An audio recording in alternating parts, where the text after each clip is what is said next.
podcast today. This is Scott Cunningham. This is the Mixtape with Scott. It's a podcast devoted to the personal stories of living economists.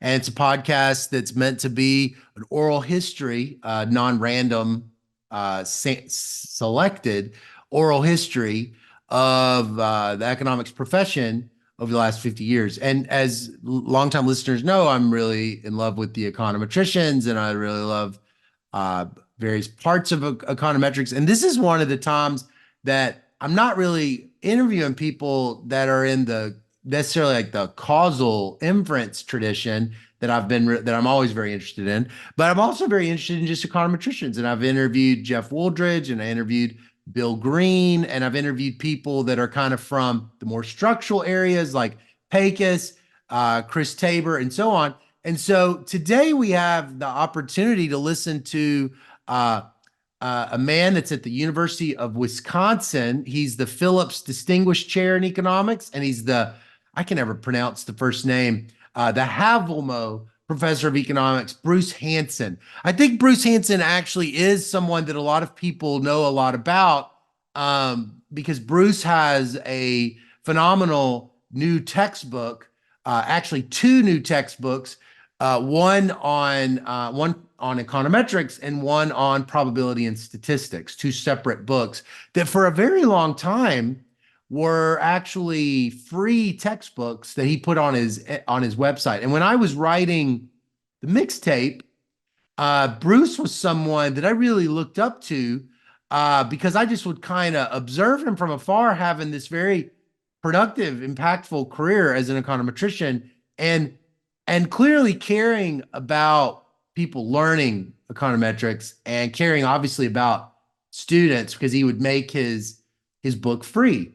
And I thought that was really inspirational. And so today we're going to talk to Bruce, and he's going to talk us through his life story, and kind of lead into his impactful career, kind of starting out, is what happened to him at Yale University and sort of those key events, both in his life, but also at that time in econometrics, that time of history in econometrics that maybe did allow him to also be impactful. It's not always just underlying ability, but it's like underlying ability interacting with our teachers, interacting with the schools that we're at, but also interacting to things that are changing in the world at the time that you don't maybe necessarily know, but that actually end up being you're in the right place at the right time. Although maybe Bruce would have been at the right place at the right time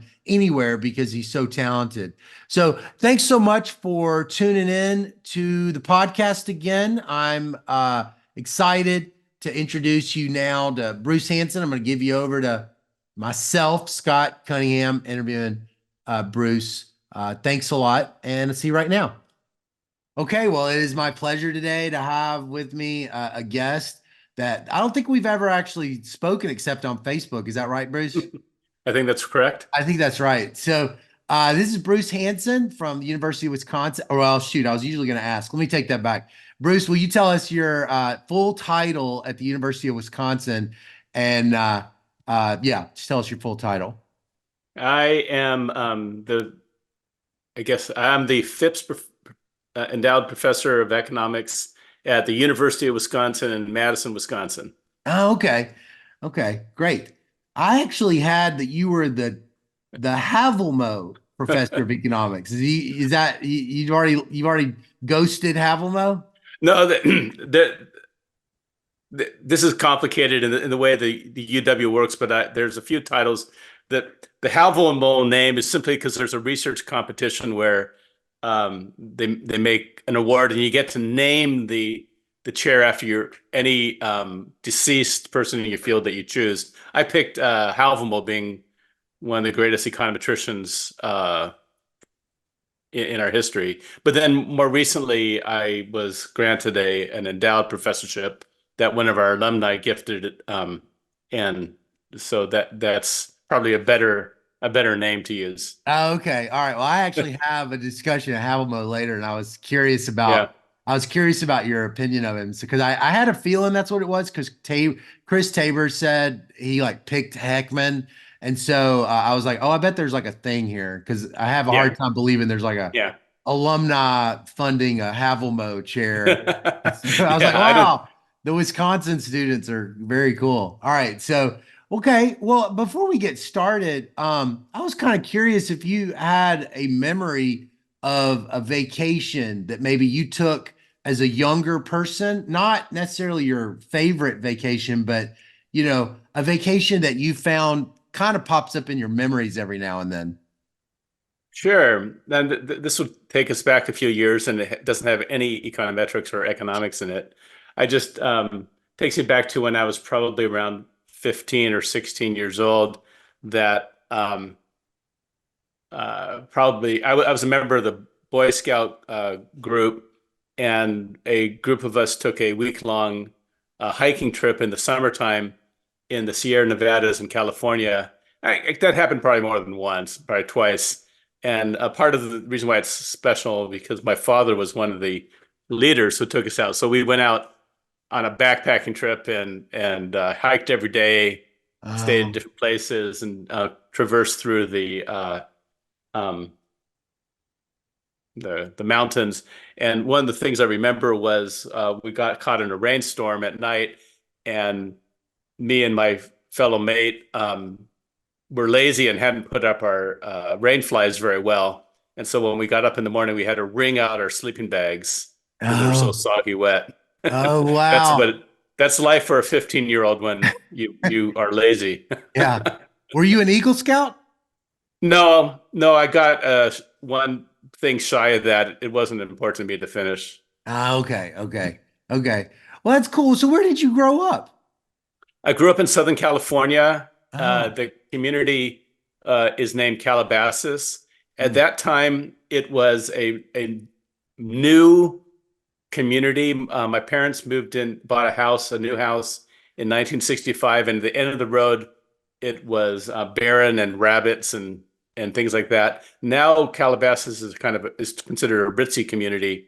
Some Oh, wealthy people, famous people live in some of the hills near there. But at that time, it was I think, an inexpensive bedroom community. oh, But wow. so Southern California, Yeah, yeah. So, how close is that to Los Angeles? by car, half an hour if there's no traffic. Oh, okay, okay. Wow. Huh. What was it like growing up in that little town or that little area? Well, so, just like growing up in any suburb, and I mean, it wasn't that. We say it's not little. It's on the edge of the San Fernando Valley, so it's on the edge of a lot. But on the other side is Topanga Canyon. We were also a half hour drive from the Malibu Beach, which is pretty famous. Uh-huh. So it's I think pretty much like growing up for many American teenagers. I was a teenager in the late 1970s. If you see films about that era, Yeah. um, That's all I was about to pretty, ask. It pretty seems like, those like auteurs, the 70s, like even Spielberg, it always kind of felt like he was telling his stories in those areas. Is that right? Yeah. Yeah, I think Oh, so. oh, Yeah, I okay. was just watching the film Licorice Pizza the other day, and that's actually set near where I lived. Oh, wow. And I think Okay. that was a Spielberg, but I'm not sure. Oh, huh. But I might have that wrong. Yeah. Well, so what did your parents do for a living? My mother ended up being a homemaker. My father was an electrical engineer Oh, working in an aerospace firm. okay. His parents were immigrants from Norway, arrived. My grandfather um, j was apparently just jumped on a ship when he was 18 years old and ended up in the United States without speaking English or having any job skills, and that but how he lived his life. And my grandmother um, washed laundry to pull them through the Great Depression.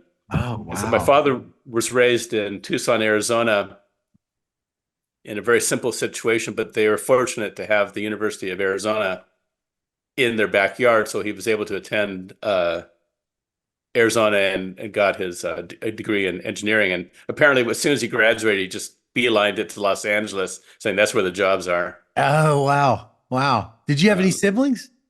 I have one of two. I have a brother a year older and a sister 3 years younger. They're still around. Okay. Um, Okay. and So yeah, so did you know your granddad? Did you know him pretty yeah. well? But Was he able to speak English eventually? yeah. My they spoke they both spoke limited English. My grandfather passed away when I was around 10, so my Oh, memories are more sketchy. yeah. Yeah. Okay. Okay. Well, so if I had found you on a Saturday, before high school, what would I have found you doing? Before high school, Yeah, before high school. yeah, it's a good question. Maybe hanging out with friends, maybe doing schoolwork of one form or another. Maybe I was in the school band, so maybe I would have been playing music. Mm, Maybe reading. I think at that age I read a lot. yeah. Yeah. What kind of instrument did you play in the band? So I played the trumpet then. And I also played the piano. Oh, okay.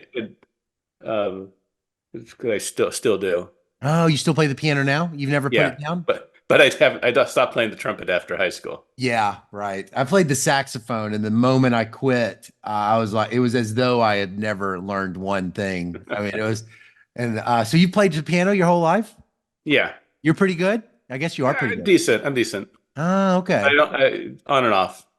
Oh, that's cool. Wow. I always wish I had stuck with these instruments. So, what did you want to be when you grew up, when you were sort of like at that middle school, beginning of high school era?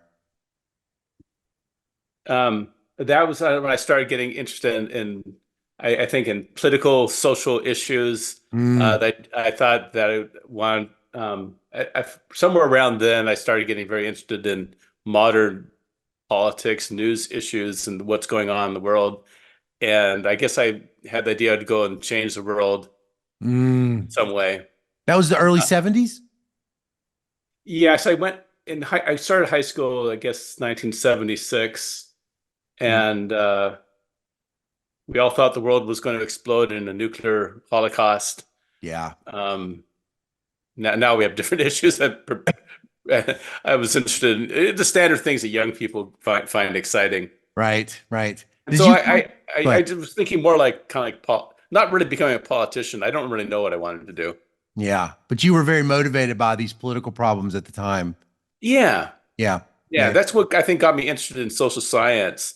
Mm, That's the lever that got in is just starting to read a lot about the world and the mm, issues that we all see around us, poverty and global inequality. okay, okay. Right. Oh, that's interesting. So how large was this high school that you attended in this little area? I'm guessing 1,600 students, Oh, okay. but I'm Okay. not sure. Maybe 1,000. So what would your teachers have said about you as a student back then if they were like to describe you to your parents or describe you to each other or something? Yeah. I'm sure I had complete misconceptions about that. They probably would have said I was a good student, Uh-huh. but a bit flaky, uh, Uh-huh. um, not very kind of a goof off in some dimensions. Really? That you felt like that even that you can see that now? Well, I think then I tried to manufacture an aura of being a goof off because I wanted to countervail the this simpleness of high school. Oh, okay, okay, okay. Well, what did you like? What you were you still kind of interested by the end of high school, mainly in this kind of political sort of, kind of stuff, or was it changing? I think when I went off to college, I was thinking about studying political science or international relations. Mm, I think that was what I was. I'm pretty confident I was thinking along those lines. I don't think I knew the word economics in a serious way. okay, so And it of didn't course, that show was up in that. common then. There was no economics classes in schools. What we would have read about economics would have been very misleading. Right, right, right. Sure, sure. So you go to Occidental College, a liberal arts college near where you're from, right? It wasn't that Yeah, far away. How come yeah. It's what took you to Occidental? I think my parents pushed me to think about going to a liberal arts college as something that would be more personal, Mm, and going to a school in the Los Angeles area was more affordable than someplace traveling away. So I okay. applied to Occidental and Pomona, which is another school in the area, and then Occidental gave me a better financial deal. Okay. Okay. Well, So so what that's was the, yeah, go ahead. Sorry, I keep that's why I picked it. okay. Okay. So what's Occidental like back then as a young person? What's it like when you step on campus? It's a Yeah. In fact, I went back a few years ago. Hasn't changed that much. It's small. Um, it's not much different in size than the high school I went to. Oh, okay. It Small classes. You really know all the other students around. It's pretty confining. Was that positive or negative? Well, at first it struck me as good. By the time I left, I thought it was not so good.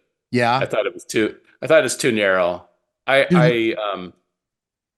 I just found it a very small environment. You said narrow. What does that mean? Just narrow group of people and opportunities. We had the big universities, you have more opportunities for a diverse set of students to Uh, explore. yeah. Um, that so by the time, I mean, I think it was really good for my first 2 years for me. Yeah. Yeah. So, okay. You end up double majoring in economics and philosophy. That was really kind of interesting. Can you tell me a little bit about Yeah. the Technically, it order was of a that? single major in economics, and my minor was philosophy, but I was close to a philosophy major. So the you, so it's- so how did that happen? I started getting interested in philosophy during my freshman year in college and took a lot of philosophy classes, and I thought it was very interesting because it makes you think. It makes you think about stuff. Yeah. And at the same time, I took more philosophy classes early on, and then I started taking the econ classes later. And I was actually playing catch up. I think I took most of the classes for the major my senior year Oh, at the really? end. Um, and but I ended up not pursuing the degree in philosophy when I started realizing that it was less leading to a career that I could pursue. Yeah. Yeah. In fact, I remember going once to my favorite philosophy professor and saying, "I'm thinking about getting a PhD. Should I go apply for PhD programs in philosophy?" And was told no, that that this would not. I don't know if I was being told no for me Right. or no in general, Yeah. and maybe it was no for me, but I was told that bluntly, there's something like there's 5 positions a year in the profession.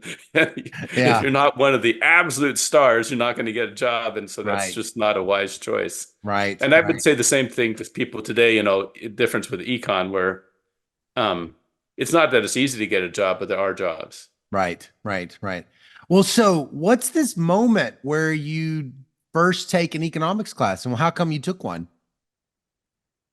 Yeah, so one of the things I started realizing, I can't say exactly what the so my first econ class I took as a sophomore, but why what this transition per se was, but I started realizing that for me, that the study of political science was a study of the institutions and how things get through the system, but the study of economics was a study more of the impact of the policies themselves and what Mm, happens to the world. And I started realizing that for me, I was more interested in the impact of the policies than in the political process by how it's decided. So I quickly abandoned this idea of political science or anything like that. And I found that economics, and then I took economics, and then I found it to be easy uh-huh. and natural. And then I was kind of flabbergasted at some point. I was taking, I guess, intermediate micro, and I realized a lot of my classmates found it hard that, Oh, how do you solve these models? And other students found it challenging. And I guess it's for many of us who pursue the PhD, it's that we found it a straightforward discipline mm, because there's a set of rules, you solve them, and you come to interesting conclusions. right. Right. So you didn't have a math background and you find these No, models very easy to work with. That's interesting. No, I made the silly decision when I entered college to stop studying math because I thought I was more interested in the real world. Oh, So I took the minimum amount of math. I just took one calculus class so it to wasn't fulfill the that the requirements. mathematics, it wasn't the mathematics that made all of this super easy. It was something else about just the overall intuition or something like Yeah. that. I have always had a math aptitude, so I always found the math easy. Okay, got it. Got it. But to get through the college level economics at that time, you didn't really need much out of calculus. If you knew how to take a derivative, that was good enough, Right, right. So and so you that had was sufficient.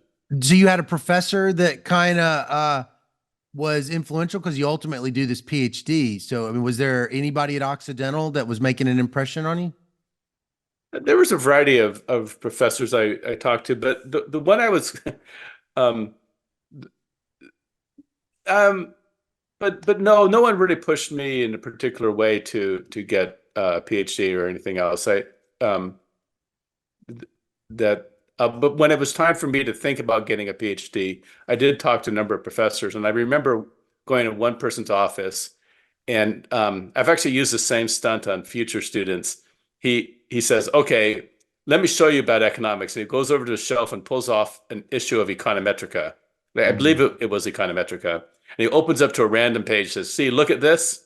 This is what you have to read and be able to do if you're going to be an economist. So go bone up on some math." Oh, really? He tells you that. Yeah. Are you do so? Do you end up doing that? Well, this was my senior year when I was thinking about applying for PhDs, probably at the end of my senior year. And so, in fact, what I did is I didn't go straight for a PhD program. I worked for 1 year in a commercial bank. And during that year, I applied for PhD programs. And I also took two night courses, extension courses, well, not night courses at UCLA. Um, one in multivariate calculus and one in I guess linear algebra. Okay. Okay. Did you notice when you took those classes, you were like, yeah, I really, this math aptitude might go a lot further than I thought it did.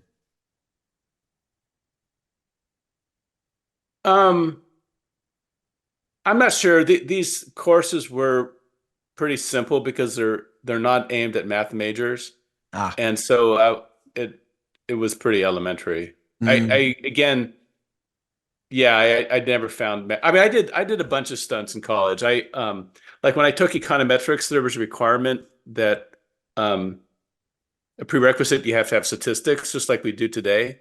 And mhm. somehow I bullshitted my way out of having that prerequisite. I had not had statistics even.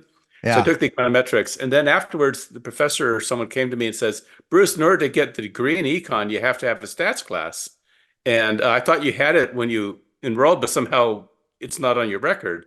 I said, Yeah. "Oh, really? What do I do now?" I said, "Why don't you go talk to a stats professor?" So I talked to a stats professor who was teaching the class, and I said, "Can I just take the final exam? And if I get a passing grade, then I kind of place out of this requirement." And Yeah. this is, I guess, the benefit of going to small school. They said, "Sure." So he just handed me the final exam. I took it, and I think I got like 90% or something. And so they just passed me out of the degree. And so I had just sat down and read through the textbook, like in an afternoon. Yeah. That sounds efficient. That sounds like an efficient I approach mean, to these the. undergrad stats classes at the time were pretty darn simple. Uh-huh. Right. Right. But Right. it's kind of embarrassing now because if a student came to me today, I would hang them up by the thumbnails if they try to pull that stunt. Yeah, totally. Totally. Yeah. Yeah. Do as I say, not what I did. Yeah. Well, so how quickly do you end up going to get your doctorate? Is it immediate or you do a little Yeah. delay? So I worked for 1 year and then I applied for PhD programs and I entered the following year. So it was 1 year out of college. So when was that? And That would have been early 80s, mid I 80s, entered in 1985. 85. And I went to Yale. Right, right, right. So was it Yale like the typical way they tell you you applied everywhere, you go to the best school, or was there like you had a sense that it might be a really uniquely good fit? So I applied to 6 schools. I got into two, Berkeley and Yale. And Berkeley gave me a good financial deal, and Yale did not. But Yale was outside of California, Oh, so I okay. went to Yale. So you went to Yale. Right. Right. Okay. But, Well, so you stepped foot at Yale. Uh, um, what happened? What's it like when you step foot there? You haven't been out of California. You're now in this distinguished PhD program at Yale. What happens? What's it like? for me, it was a transformation, complete Uh, transformation, because I think in my college years, I didn't really learn economics. I mm, learned upward sloping supply and downward sloping demand. I learned linear regression, but um, not to really understand it. And suddenly I was in a place where they took economics seriously, mm, and not just as a set of rules, but of thinking deeply about how it works. And so for me, going to a PhD program was completely transformatory in everything, in micro, macro, econometrics, everything. And mm, it was just a wonder. mm. For me, I hadn't been in an environment where research was done. And so I always thought of this knowledge as a set of established tools, not as Uh-huh. something that's in progress. Oh. So from the day one, I just found it just eye-opening, wonderful intellectual experience. Mm, mm. And so I just loved it. I really just fell in love with the whole idea of scholarly research in general and economics as well, just from the moment I walked into the door at Yale. Hmm. Hmm. So, so like, what's an example of like an intellectual experience that happened that you sort of can tell was kind of transformative as a student? Well, the most transformative thing probably for my career was in the spring semester. I took linear regression from Peter Phillips, who ended up being my PhD advisor. And he was the most extraordinary teacher, lecturer imaginable. And everyone talks about this. He would teach without lecture notes and would just fly around the board with his chalk and Mm. proving theorem after theorem faster than anyone could possibly comprehend.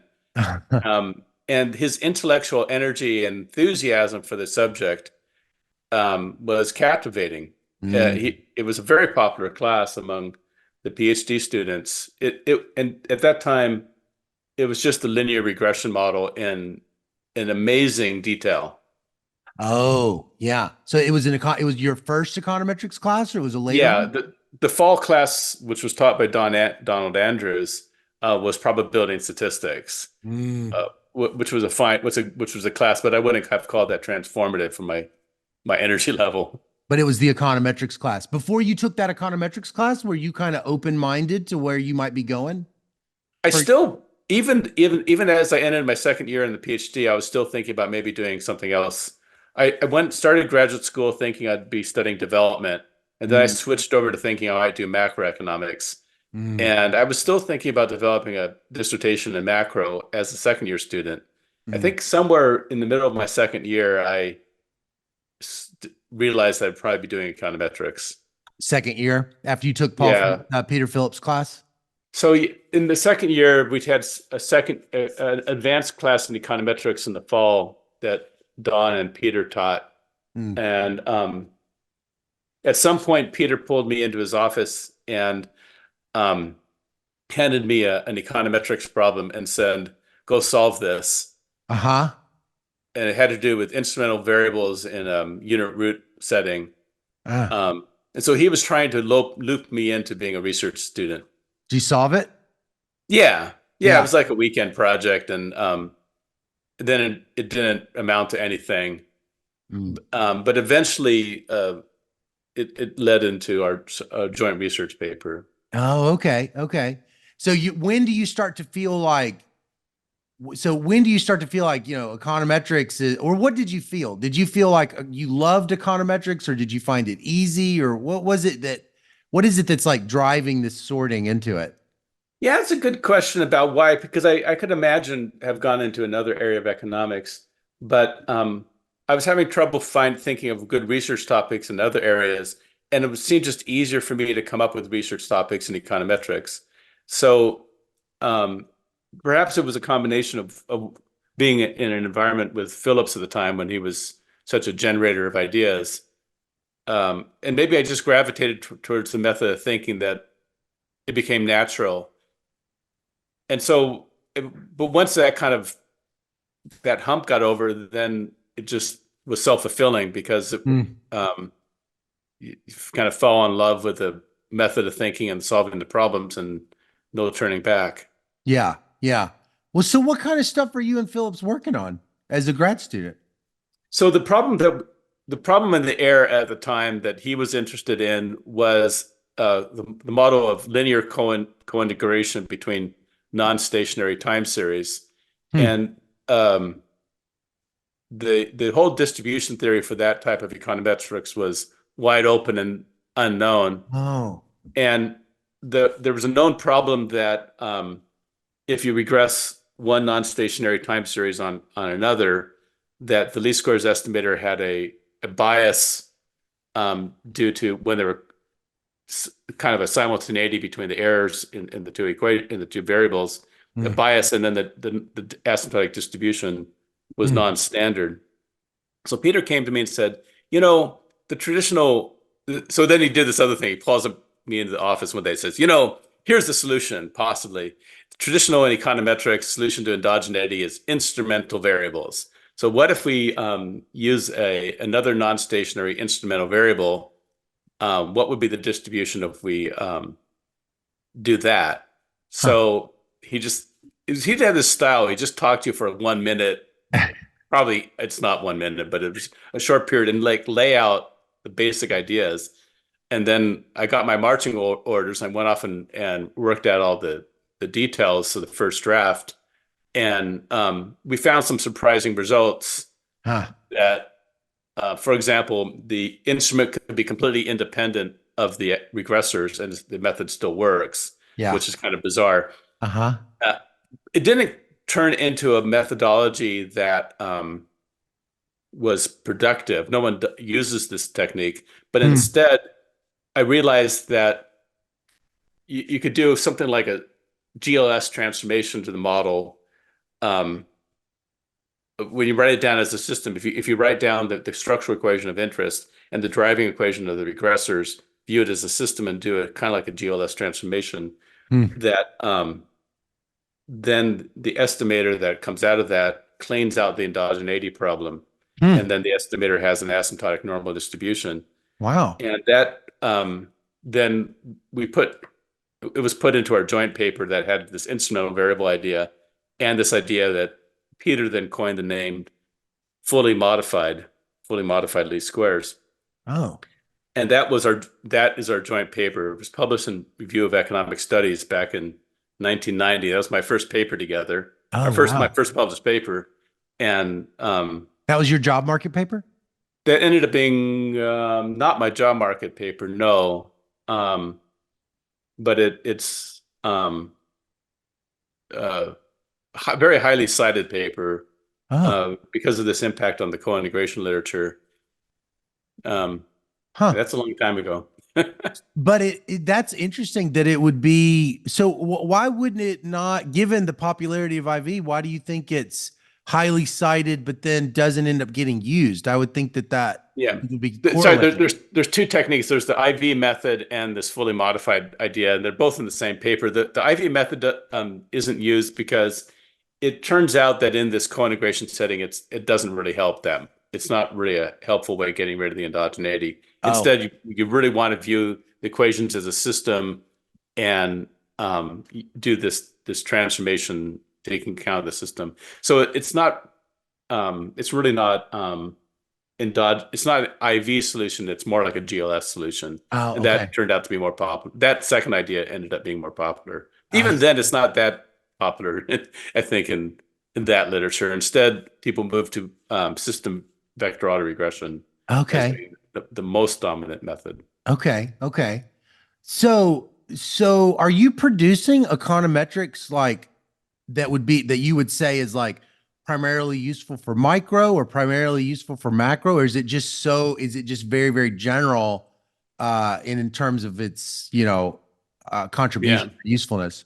Well, in my early days, I started off being viewed as a time series econometrician because of my collaboration with Peter Phillips and this work in cointegration and some other papers. But then over time, my work ended up being less involved in time series and more involved in other areas of Mm, econometrics. I think um, I've made contributions to quite a number of disparate areas, so I don't see myself having a particular categorization. A lot of my work has been on model selection, model averaging. I've worked in non-parametrics and shrinkage estimation. I mm, Some of my most cited papers have to do with nonlinear threshold models, models with threshold uh, crossing mm, um, things, and like the most cited paper there is for panel data. mm, The biggest impact I've had there is a nonlinear threshold model for panel data. It's I kind of didn't realize how important that was when I worked on it, but that paper's had a huge impact on applied work mm, in panel data. I guess one of the things, so I'm kind of jumping up here, but one of the things that's kind of driven the way I like to think about econometric work that I do has always been trying to motivate on what applied people need. And mm, so I've always tried to focus on what methods actually will be used. A lot mm, of econometric theory that gets published in the top journals never is used by applied audience, and so mm. gets minimal amount of citations. Oh, I've always tried to think about whether or not the technique will be used or not. You can't always be successful in that. Sometimes your favorite ideas no one cares about. mm. But it seems to be senseless to work on techniques that will, in the end, just sit in the theory journal. Why do you think you're like that? Is that strategic or is that a natural part of your personality? It could be part of my personality. It also just the influence of talking with other people in the econometrics profession, hearing Mm, the skeptic. Sometimes, ever since I started, I've always heard the skepticism that, oh, econometric theory is useless, that no one really cares, or that there's a separation between applied and theory. Uh, People always are saying that, and it's always a caricature, a straw man. The yeah, fact is that there's always the people who care about actually having an impact. right. Um, and um, So so how did you go about that? How did you go about sort of figuring out they need this? It's kind of, I mean, there's a lot of time and attention that you would have to devote to that, right? Yeah, it's easy to say, it's hard to do. It's like when the students come to you early on, they say, "So how do I start a research project?" And then Right. I turn around and say, "Well, what are you interested in?" Right. And there's no there's no way to tell someone how to start a research project. So if you start out by saying you need to do something that's relevant, um, how do you do that? So I think what I did is, as an assistant professor, I attended lots of applied workshops in economics. I just I just sat down and read through the top journals as they came out. I attended a lot of workshops and just tried to pay attention to what was going on in applied economics. Mm, So that was the 1990s, mm. roughly speaking. The world's changed a lot since then, but that was roughly starting the beginning of the data revolution, where Oh, economics. See, back when I was in grad school, I would say back in the 1980s, economics was more theoretical, right. that people would solve models, come up with some partial derivatives, and say, look, taxes cause this to happen, tariffs Yeah, cause this to happen. And data sets were limited. right. And then in the 90s, things started to switch, and somewhere around 2000 or so, suddenly we have this data explosion where everyone has big data sets, lots of data. Now the journals are swimming with data applications. Right. Right. So that's really interesting. That would be something that would increase the demand for econometrics potentially is just the availability of data. And did you feel that in the air? Yeah, no, you really Huh. see it. And I think I'm slow on the uptake. Uh-huh. but I see maybe others are even more slow. But the what I see is what's going on in the applied world is light years ahead of what's going on in econometric methodology, because the econometricians are always trying to um, work things out in careful detail. But when you do applied work, you just want to get it done. Right. And so people would just go and say, I'm going to work out this model that has these complex dependence, network structure, um, etc. But in econometric methodology, we have no idea about the right way to do things. Right. Right. So we're playing catch up. Oh, oh. But that also might raise the marginal value of the work because there's obviously built up demand for all those things already. I think so. I Yeah. think so. It's just that oftentimes it's hard to develop methods that reach all the needs that practitioners need. Yeah. Since Yeah. Well, people so typically have complicated models.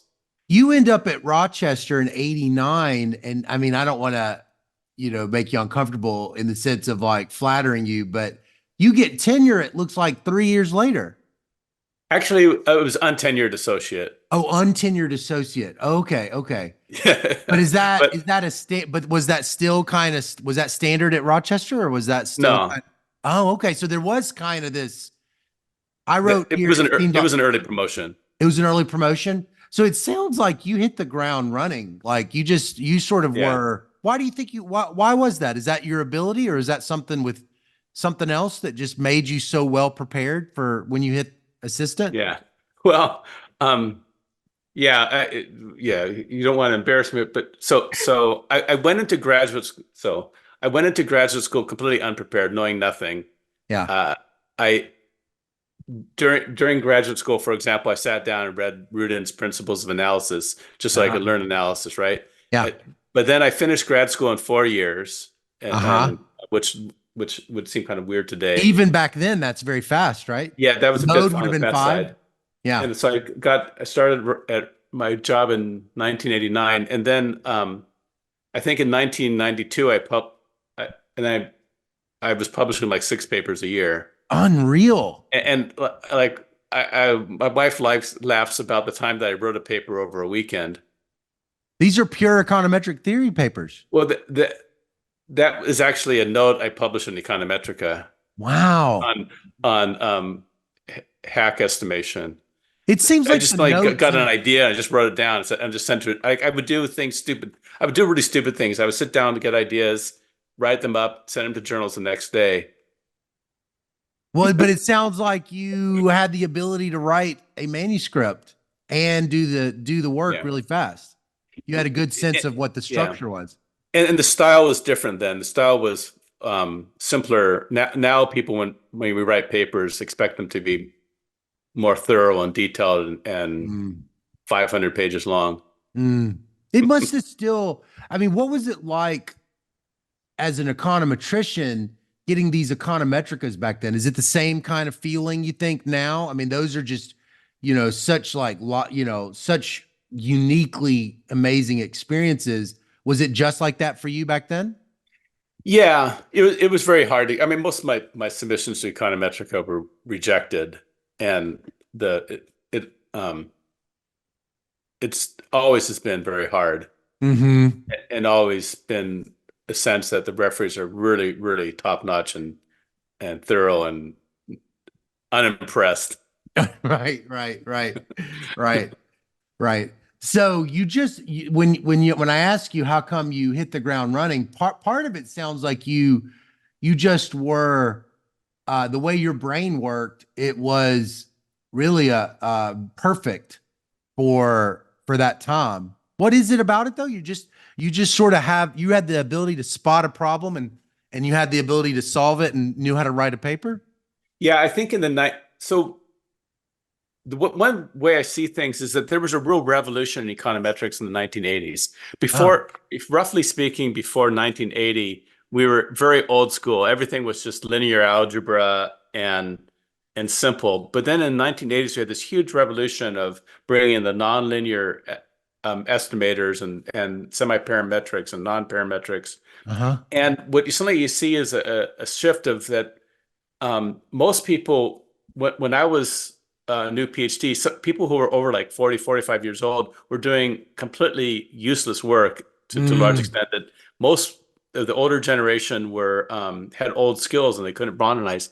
But now if you mm. look today, it's not the case that the older generation are useless. People like Whitney Newey or Don Andrews or stuff are still doing exciting work because the tools that they developed in the 1980s are still alive today. It's just that Oh, we've stepped up, but the basic revolution in the skill set, I think occurred in the 1980s.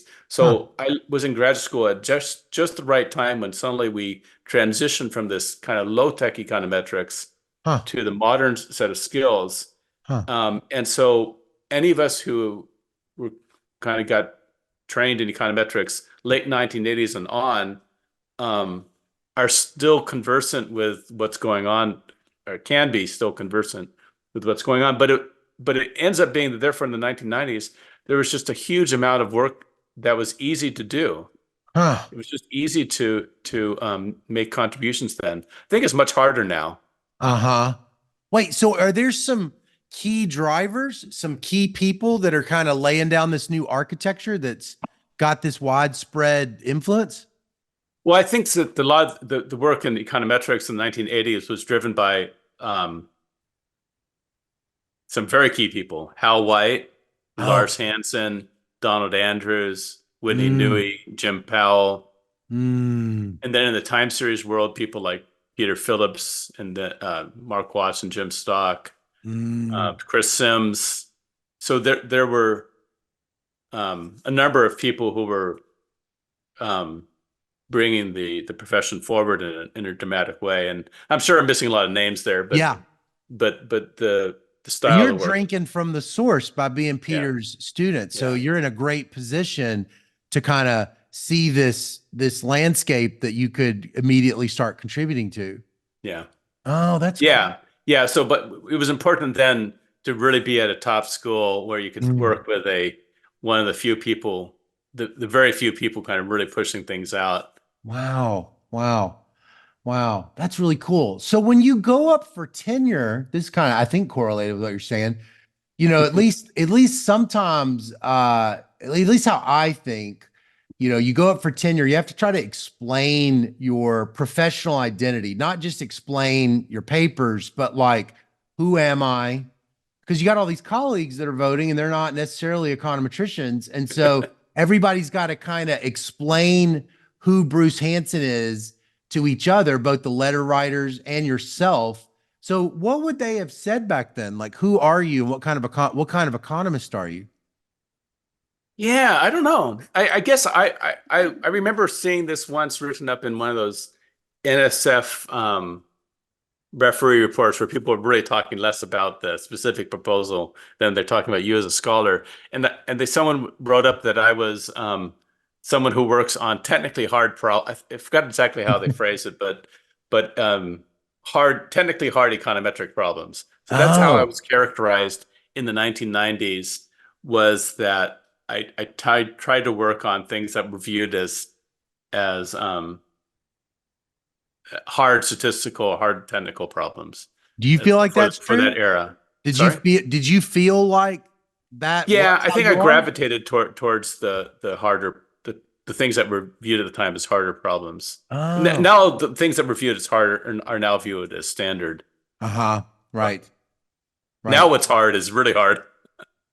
Well, so you said earlier, you said Haavelmo was one of the greatest or the greatest econometrician in history.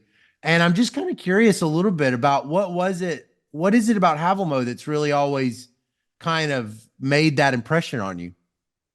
What makes the impression for me about Haavelmo, and I might not be 100% right that he was the only person here, but he put us on a probabilistic foundation Mm, that it's a transition of going from econometrics to think from algebra that looks at sample means and regressions to thinking about economic model as coming from a probability mechanism. uh-huh. So I'm not just fitting y's on x's, but I'm thinking of that the errors are stochastic. I'm thinking of y as stochastic. Mm-hmm. And Hmm. that intellectual viewpoint now dominates the way we always think about econometric estimation. Everyone always thinks about that it's stochastic. The data is coming from a stochastic mechanism of some form or another, Uh-huh. and that you have to take that seriously when you think about doing learning and inference Mm-hmm. on the model. Mm. Did you I get mean, that the in one graduate exception school? might be like some calibration literature or something, but Yeah, right, right. Well, that's a great pivot now to talking about your some more of your research because you have these two textbooks that just came out in 2022, and one of them is probability and the other is econometrics. So it's kind of interesting you said that because you've clearly committed to this like complete marriage of the two such that you write these two massive books on it. Can you tell me a little bit about the history of those books? yeah, in fact, so I can advertise since we you mentioned I Yeah, have them on my desk. Whoa, they don't come up with my thing here, but there it is. so the history of the books is that I started when I started teaching at Wisconsin when I came here in 1998. I was writing up lecture notes for my course, and at some point, a student said, "You know, you should write that into a textbook." And I said, Uh-huh. "Yeah, right."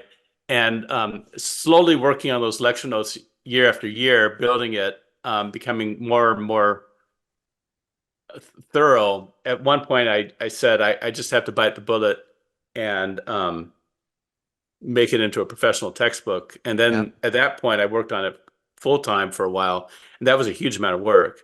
Yeah. And that became this big thick um, um, volume. Yeah. And then I was assigned to teach once again the fall class in our program, which we recovered probability and statistics, where we Uh-huh. had been using the basic statistics textbooks. And I realized that it's just not written for economists. Uh-huh. And I realized that Mm. I wanted to write up lecture notes that were more geared to the way most economists think about probability and statistics. Right. And I just wrote that up from the get-go. And so once I realized that, I realized I should write that up as a companion textbook. And that was much easier to write. So this book on probability and statistics, much thinner, was a very quick write-up because it's not so thought-provoking. It's just writing up what we do. Mm-hmm. I'm pretty happy with that as it's pretty non controversial. Uh-huh. But Well, it how provides the foundation. Not some econometrics programs people want to jump right into econometrics, right. assuming that everyone knows probability and statistics beforehand. But a Yeah. lot of programs people like to have a formal course in probability and statistics so that all the students can come up to the same level. Yeah, I think we had an Amemia book for our probability and statistics class. Would you say that this book sort of has like a tradition in economics of writing these probabilities and probability stats books? There's a number of good people who have written this book over here. Amamiya, Ron Gallant, Oliver Linton. There's a number of people who have written up exactly this for the same market niche. Yeah. Um, and I think that the one difference is I wrote mine up with a more of an economics focus, Uh-huh. Yeah. but it's not fundamentally different. Yeah. Well, what about your economics book? There's also like, Wooldridge and then there's, Cameron and Trivedi and there's Bill Green and there's this bundle of traditional econometrics books, but clearly you wouldn't have written a book that big if you didn't feel like there was this missing book. So Yeah, what's the missing yeah. book that you wrote? Well, it's mostly competitive, perhaps in style with Bill Green's book, and that is in like eighth edition or something. It's very old, that's pretty And outdated. I interviewed him and he said that's it. He's not doing it anymore. Yeah, Right. so that I don't think there's any question, but that's a dated thing. I think Jeff Wooldridge's book is aimed at a more narrow in some dimensions and more advanced in other dimensions, and Yeah. it's also like 20 years old now. Right. Right. That's, I love Jeff's writing. He is phenomenal. Hmm.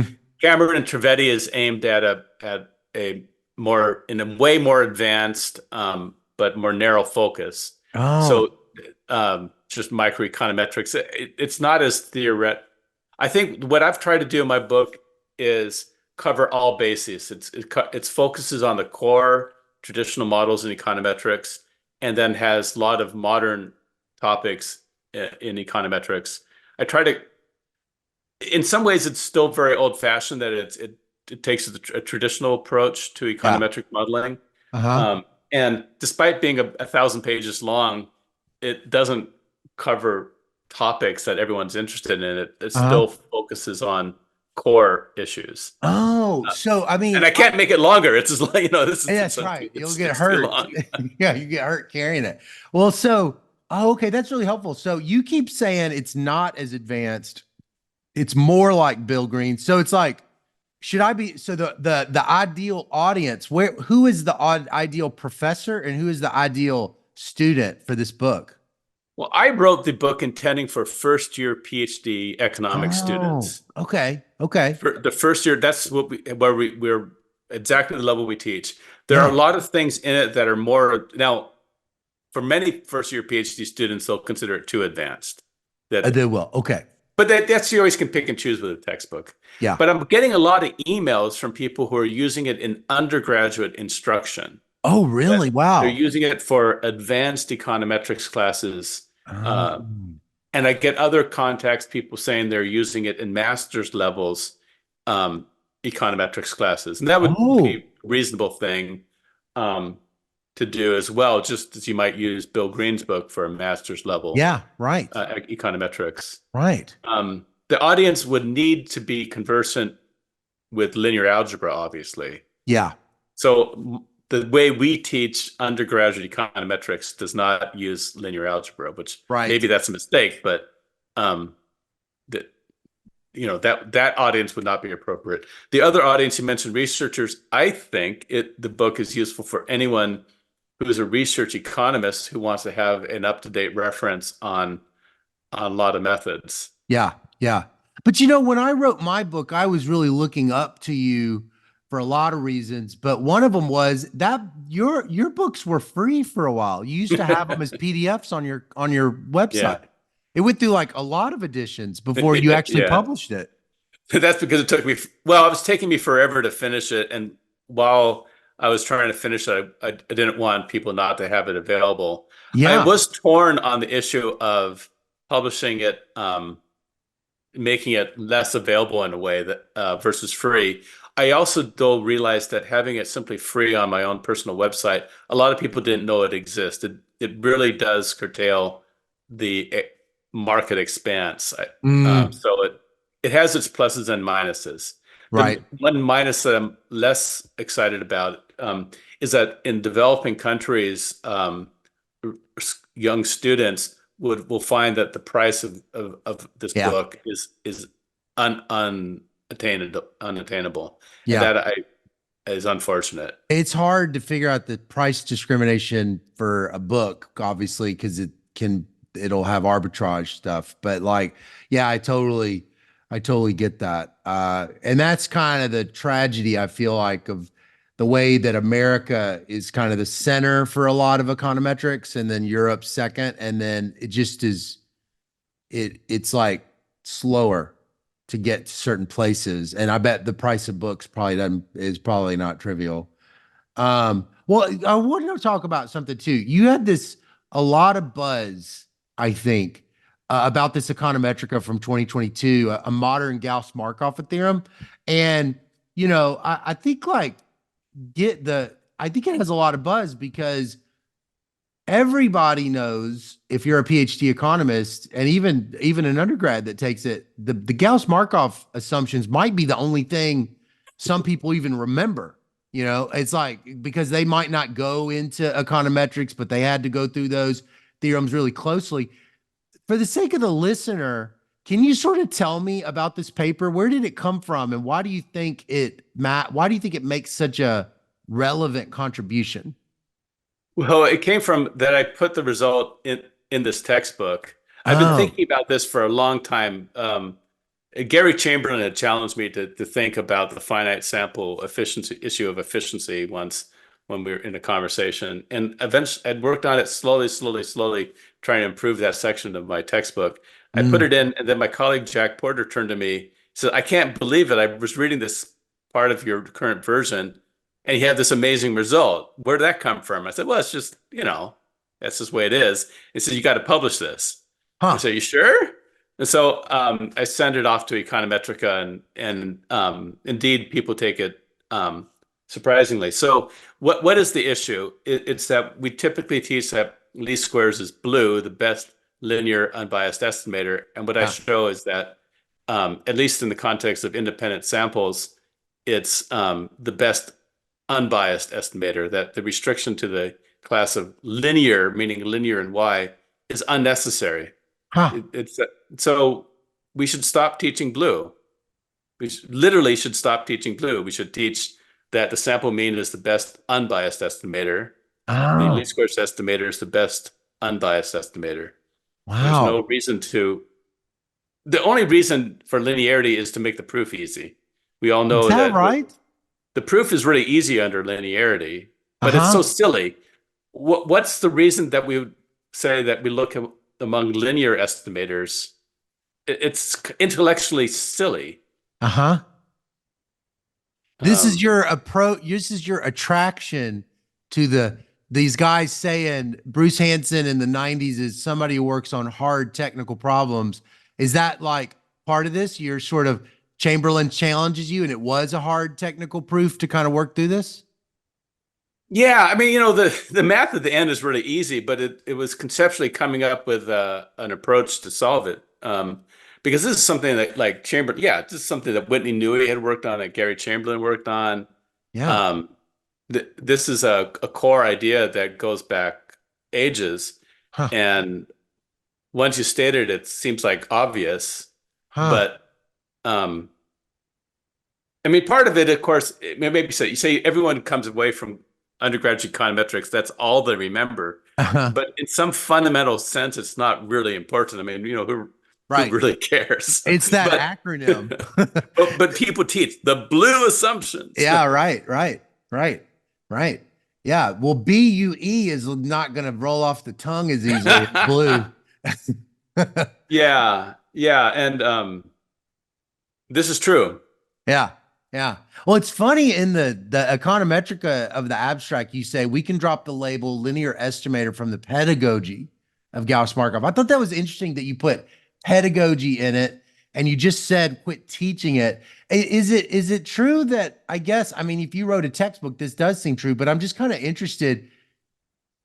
It sounds like the teaching of econometrics and not just the econometrics, they're like separately important to you. Is that right? Well, it's just that I don't think that the blue concept has any impact on the way we do econometrics. Oh, That it's only the way we teach it. Now, maybe oh, in the sense that it goes.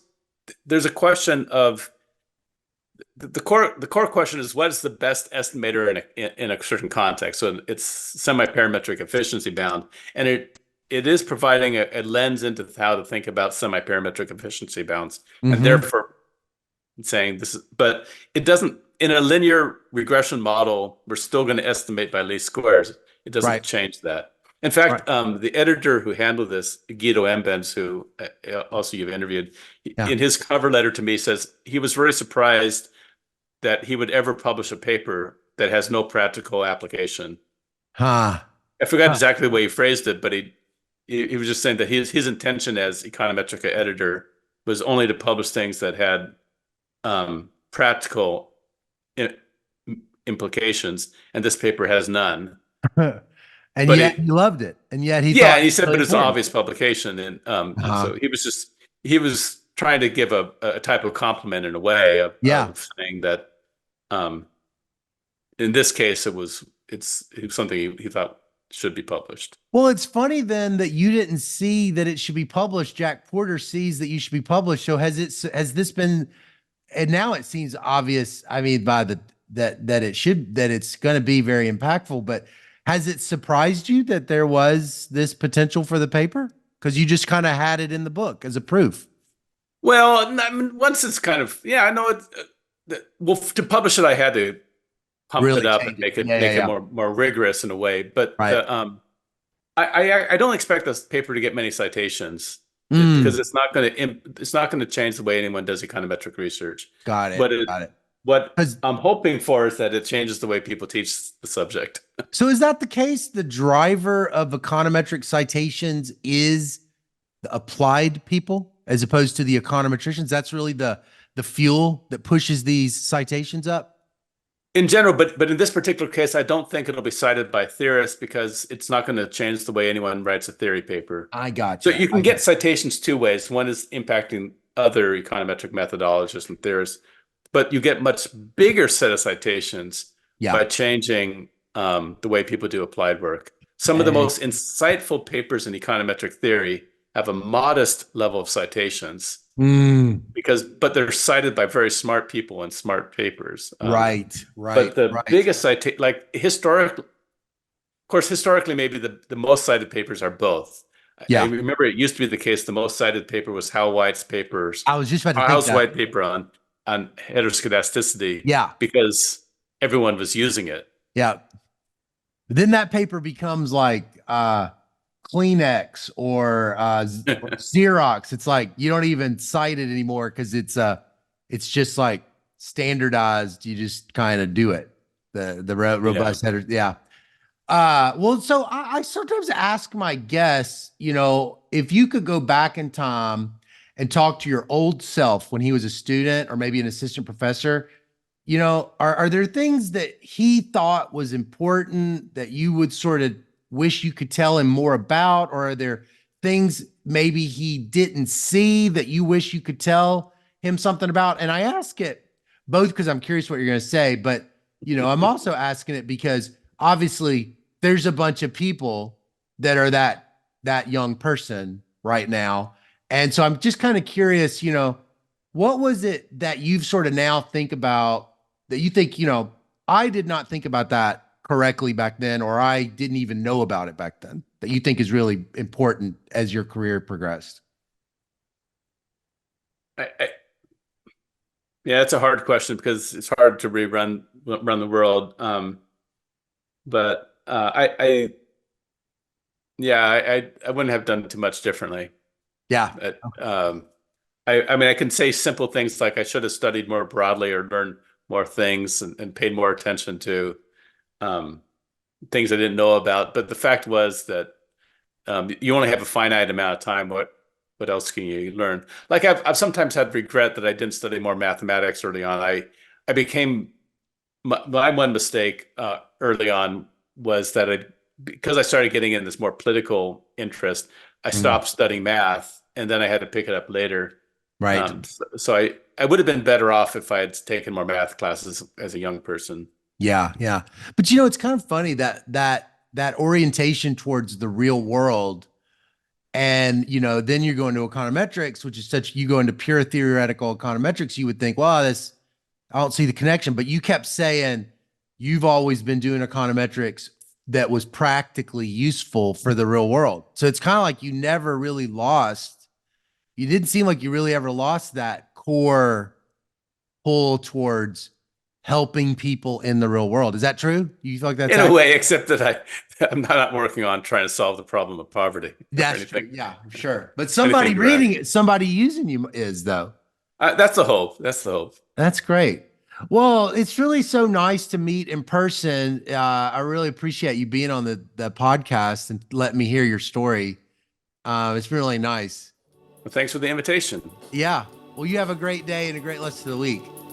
You too. Well, it's the end of the week, but have a great day. Okay, thanks. Bye.